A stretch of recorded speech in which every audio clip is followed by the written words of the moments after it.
Hey, what's going on, my scholars? It's your professor here, Enlisted, and today we're going to be taking a look at the SBD-3 here in Enlisted. Before we get into that, if you guys like watching live Enlisted gameplay, we are streaming every Wednesday and Thursday, 6 p.m. Eastern Standard Time. We talk history and answer any questions you guys might have. Link to that channel down in the description below. The SBD-3 is unlocked at campaign level 11. Its armament is decent with 200-pound bombs and 1,000-pound bomb. Its ordnance is complemented with 2 Browning machine guns with a maximum speed of 405 kilometers per hour. You will find this aircraft very maneuverable and a joy to fly. Now, going back to that 1,000-pound bomb, I want everyone to understand that that is actually smaller than the 500 kilogram bomb that the Stuka carries. So that is something to take notice for. 1,000 pounds is smaller than 500 kilograms. Now, a lot of people are asking why an American naval dive bomber is in the desert campaigns of Tunisia. Well, to understand this, we must first look at the history of Operation Torch. During Operation Torch, Central Task Force had several SBD-3s that were broken up between 3 vessels. We had 18 of them aboard the USS Ranger that was commanded by Lieutenant Commander L.P. Carver, and then 9 above the USS Sagamon, which was commanded by Lieutenant Commander J.S. Tracy. We had an additional 9 on the USS Santee that was commanded by Lieutenant Commander Joe A. Rudy.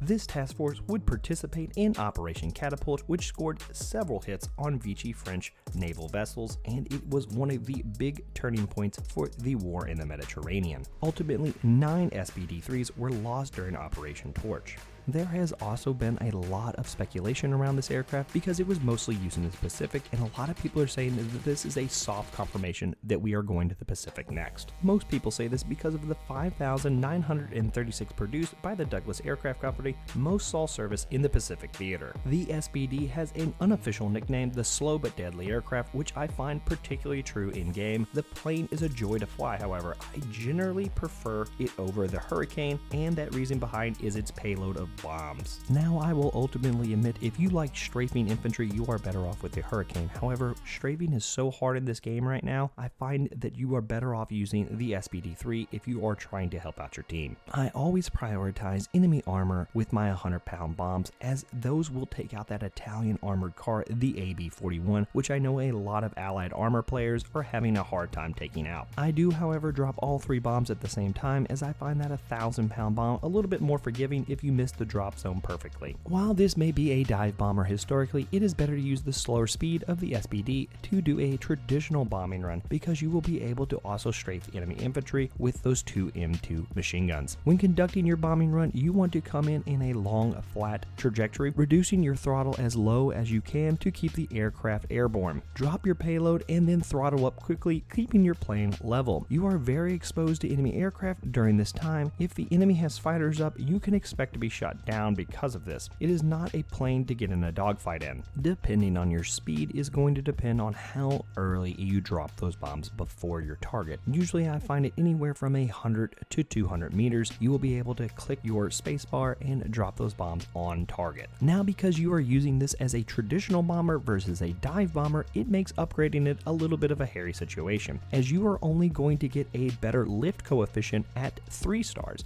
After that, it is all speed and radiator compression, which is just going to help you get bombs quicker from that rearming point. Now, if you are a CAS only player, then it might be worth it, because this is a great aircraft for you to take out those enemy armor again. My only hesitation is we don't know if there is going to be any additional aircraft added to this campaign. This is a great aircraft in game, I can't say that enough, and it is probably my favorite close air support aircraft I've used thus far, and I would recommend it to anybody who wants to participate in that role. But what do you guys think about the SBD-3? Are you using it in game, or are you not? Let me know in the comments below. And while you're down there, be sure to hit a like and subscribe. And as always, scholars, hit those books and hit those bottles. Cheers.